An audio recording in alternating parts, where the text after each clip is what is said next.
સુરત જિલ્લાના કામરેજમાં ફૂડ વિભાગની તવાઈ કોસમાડા અને એન્થમ સર્કલ વિસ્તારમાં આવેલી હોટલોમાં ચેકિંગ 172 કિલો અખાદ્ય સામગ્રીનો નાશ કરાયો। લાયસન્સ વગર ધમધમતી 2 હોટલોને સીલ કરવામાં આવી। ખોડિયાર કાઠિયાવાડી ધાબા અને અવસર ગાર્ડન રેસ્ટોરન્ટ સીલ કરી દેવામાં આવી। ફૂડ સેફ્ટીના નિયમો અને હાઇજીનનું ચુસ્તપણે પાલન હવે નહીં કરવામાં આવે તો એકમોની સામે કાયદાકીય કાર્યવાહી થશે।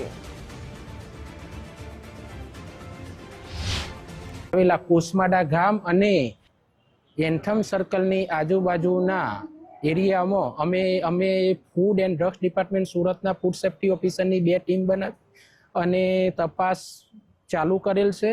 અને હાલમાં જે એકમો સાફ સફાઈ અને હાઇજીનનું તથા કાયદાનું પાલન કરતા ના હોય એવા એકમો સામે તાત્કાલિક કાર્યવાહી કરવામાં આવશે। તથા હાલમાં અમારી ટીમે કોસમાડા તથા એન્થમ સર્કલની આજુબાજુ આવેલી 2 હોટલોની અંદર સાફ સફાઈ અને હાઇજીનનો ઇસ્યુ જણાતો તાત્કાલિક ધોરણે બંધ કરી કાયદા મુજબ કાર્યવાહી હાથ